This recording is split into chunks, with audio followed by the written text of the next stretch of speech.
Cricket दुनिया का gentleman's game कहलाता है, लेकिन हर गेम के अपने गैंगस्टर होते हैं जो रूल्स तोड़कर भी रिस्पेक्ट कमा लेते हैं। और उन्हीं में से एक था रिकी पॉन्टिंग, एक ऐसा गैंगस्टर जिसे एग्रेशन से प्यार था और हार से नफरत। वो सिर्फ मैच नहीं खेलता था, वो जंग लड़ता था। अंपायर की गलती हो तो सीधा आंखों में देखकर जवाब देना, अपने प्लेयर्स के साथ इनजस्टिस हो तो अंपायर को उंगली तक दिखा देना। वो अपनी टीम के लिए लड़ता भी था और उन्हें जीत भी दिलाता था। पॉन्टिंग के लिए क्रिकेट एक बैटलफील्ड थी जहां बैट उसका वेपन था और एटीट्यूड उसकी पहचान। किसी ने उसे एरोगेंट कहा, किसी ने र्यूथलेस, पर सच ये था वो ऑस्ट्रेलिया का असली इन्फोर्सर था। ग्राउंड पर उसका एग्रेशन उसकी आइडेंटिटी बन गया और उसका हंगर दुनिया के हर रिकॉर्ड तोड़ता गया। वो सिर्फ एक लीडर नहीं था, बल्कि एक फाइटर जो कभी पीछे नहीं हटा। ये कहानी है रिकी पॉन्टिंग की, एक ऐसे इंसान की जिसके बैट से आवाज आती थी, मैं हार नहीं मानता। लेकिन सवाल ये है, आखिर एक सिंपल सा लड़का गैंगस्टर ऑफ क्रिकेट कैसे बना? चलिए आपको शुरू से बताते हैं।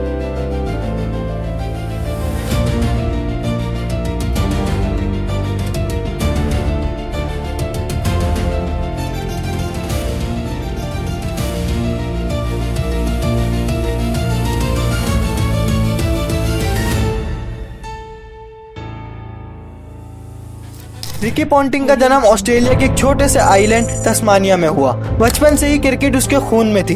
पापा लोकल क्लब क्रिकेट खेलते थे और रिकी के हाथ में छोटी एज से ही बैट आ गया था। वो कहता था, मैं ऑस्ट्रेलिया के लिए खेलूंगा और वर्ल्ड का बेस्ट बैट्समैन बनूंगा। बचपन में भी एग्रेशन था, जब हर हार उसको पर्सनल इंसल्ट लगती थी। स्कूल के ग्राउंड में जब भी आउट होता, बॉल को लात मार देता या बैट फेंक देता। कोच कहते थे पॉन्टिंग का टैलेंट लाजवाब है, लेकिन उसका एटीट्यूड उसको बर्बाद करेगा। लेकिन उन्हें नहीं पता था वो एटीट्यूड पॉन्टिंग का सबसे बड़ा वेपन बनने वाला है। 1995 में पॉन्टिंग ने ऑस्ट्रेलिया के लिए डेब्यू किया। अपना पहला मैच साउथ अफ्रीका के अगेंस्ट खेला और पहली ही सीरीज में सबको समझ आ गया ये लड़का अलग है। वो ट्रेडिशनल ऑस्ट्रेलियन बैट्समैन जैसा नहीं था। पॉन्टिंग ने अर्ली मैचेस में ही अपने शॉट से बताया कि वो क्लास और पावर दोनों का कॉम्बिनेशन है। Cover drive, pull shot, hook shot, हर शॉट में एग्रेशन, और सबसे डेंजरस थी उसकी पुल शॉट जो उसका सिग्नेचर बन गई।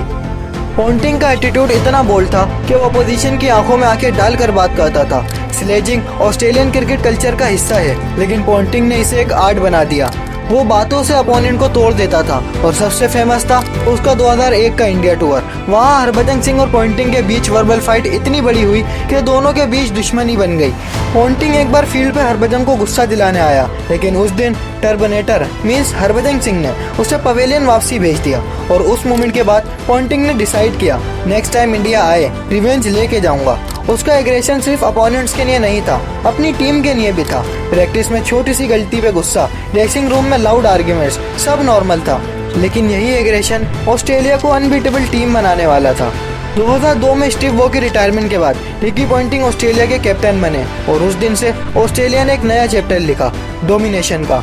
वर्ल्ड कप 2003 में पॉन्टिंग ने ऑस्ट्रेलिया को चैंपियन बनाया, वो भी एक भी मैच हारे बिना। फाइनल में इंडिया के अगेंस्ट पॉन्टिंग ने खेली 140 रन की धमाकेदार इनिंग। उसके शॉट्स ने इंडियन बॉलर्स को तोड़ दिया। हर पुल, हर कवर ड्राइव, हर सिक्स एक मैसेज था, मैं रिकी पॉन्टिंग हूँ और मैं किसी को नहीं छोड़ता।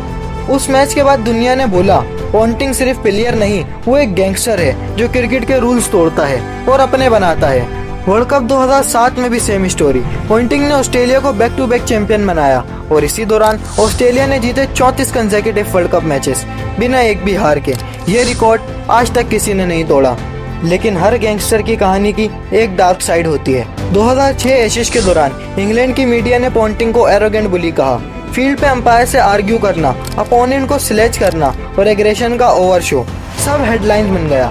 2008 India versus Australia Sydney test, ये मैच क्रिकेट हिस्ट्री का सबसे कंट्रोवर्शियल मैच था। मंकी गेट स्कैंडल, जहां हरभजन सिंह और एंड्रू साइमंड के बीच क्लैश हुआ, उसमें पॉन्टिंग ने हरभजन सिंह के खिलाफ कंप्लेंट दी। इंडिया के फैंस ने पॉन्टिंग को चीटर कहा, हर तरफ से क्रिटिज्म, बूस्ट और हेट मैसेजेस, लेकिन पॉन्टिंग फिर भी नहीं रुका। उसने बोला, मैं क्लीन खेलता हूँ और अपने प्लेयर्स के लिए स्टैंड लेता हूँ। वो अपनी टीम के लिए कुछ भी करने को रेडी था, चाहे दुनिया उसे विलन कहे। 2000 के डेकेड में रिकी पॉन्टिंग ने ऐसे रिकॉर्ड्स बनाए जो आज भी इम्पॉसिबल लगते हैं। सबसे ज्यादा 168 टेस्ट मैचेस में captaincy, 108 test wins, 27 centuries as captain, 13,000 plus ODI runs, 41 ODI centuries, 71 international centuries. सिर्फ सचिन तेंदुलकर के बाद और सबसे खास उसने ऑस्ट्रेलिया को बना दिया the most fair team in the world. कोई भी टीम ऑस्ट्रेलिया के अगेंस्ट कॉन्फिडेंट नहीं होती थी, क्योंकि जब पॉन्टिंग टॉस जीतता था तो लगता था मैच वही जीत गया है। उसकी एक लाइन फेमस थी, we play hard but fair, लेकिन दुनिया के लिए ये थी, we play hard very hard. हर गैंगस्टर का एक टाइम आता है जब पावर कम होने लगती है। पॉन्टिंग के लिए ये टाइम आया 2010 के बाद। उसकी फॉर्म गिरने लगी और नए प्लेयर्स जैसे माइकल क्लार्क, वार्नर और स्मिथ नई जनरेशन के सिंबल बनने लगे। 2011 वर्ल्ड कप में ऑस्ट्रेलिया क्वार्टर फाइनल में इंडिया से हार गया। पॉन्टिंग ने उस मैच में सेंचुरी मारी थी, लेकिन वो अकेला लड़ता रहा। उसके बाद उसने कैप्टनसी छोड़ दी और 2012 में वाका ग्राउंड पर उसने अपना लास्ट टेस्ट खेला। वो मोमेंट इमोशनल था। ऑस्ट्रेलिया का सबसे सक्सेसफुल कैप्टन अपना बैट रख के गया, क्राउड खड़ा हो गया, लेकिन पॉन्टिंग के चेहरे पे कोई आंसू नहीं था, बस एक स्माइल थी, गैंगस्टर वाली। उसने बस कहा, मिशन अकम्प्लिश्ड। रिटायरमेंट के बाद पॉन्टिंग कोचिंग और कमेंट्री में आ गए। आईपीएल में मुंबई इंडियंस और दिल्ली कैपिटल के कोच रहे और उन्होंने प्लेयर्स को एक लेसन दिया, एटीट्यूड और एग्रेशन गलत नहीं, बस उसे गेम के लिए इस्तेमाल करो, ईगो के लिए नहीं। वो खुद एक टाइम पे विलन था, लेकिन आज लोग उसे लेजेंड कहते हैं, क्योंकि जो इंसान अपनी गलतियों से सीख जाए वही असली गैंगस्टर होता है। रिकी पॉन्टिंग का नाम सुनते ही वॉलस का प्रेशर बढ़ जाता था। ब्रेटली ने बोला था, पॉन्टिंग के साथ बैटिंग करना मतलब एक वॉरियर के साथ बैटलफील्ड में उतरना। और सचिन तेंदुलकर ने कहा, पॉन्टिंग के शॉट मसल से नहीं कॉन्फिडेंस से आते हैं। इंडिया, इंग्लैंड, साउथ अफ्रीका सब ने पॉन्टिंग से दर्द खाया है। हर सीरीज में वो ऐसे खेलता जैसे वॉर चल रही हो, और इसीलिए उसको फैंस ने नाम दिया द गैंगस्टर ऑफ क्रिकेट। अगर आज आप क्रिकेट हिस्ट्री खोलो तो पॉन्टिंग के नाम के आगे लिखा होगा, one of the greatest captain of all time. वो सिर्फ रिकॉर्ड्स के लिए याद नहीं रखा गया, बल्कि अपने एटीट्यूड के लिए भी। उसने दुनिया को दिखाया कि क्रिकेट सिर्फ जेंटलमैन्स गेम नहीं, कभी कभी गैंगस्टर गेम भी होती है। उसने दिखाया कि गुस्सा भी एक वेपन है, बस कंट्रोल चाहिए, और सेल्फ बिलीव ही सबसे बड़ी स्ट्रेंथ है। पॉन्टिंग ने अपने कैरियर में 27,000 से ज्यादा इंटरनेशनल रन्स बनाए, लेकिन उन सब रन से ज्यादा बड़ा था उसका इम्पैक्ट। एक लीडर, एक फाइटर और एक गैंगस्टर जिसने क्रिकेट को नया एटीट्यूड दिया। रिकी पॉन्टिंग शायद आज बैट नहीं उठाता, लेकिन उसका नाम हर ड्रेसिंग रूम में एक एग्जाम्पल के तौर पर लिया जाता है। अगर कोई यंगस्टर अपने अंदर वो एग्रेशन लगता है, अगर कोई प्लेयर हार से डरते हुए भी जीत का सपना देखता है, तो उसमें कहीं ना कहीं रिकी पॉन्टिंग का एक हिस्सा जिंदा है। क्योंकि गैंगस्टर रिटायर नहीं होता, वो बस कहानियों में जीता रहता है। और ये कहानी सिर्फ एक लेजेंड की नहीं, एक जज्बे की है, जो हर क्रिकेटर के अंदर कहीं ना कहीं पॉन्टिंग को जिंदा रखती है।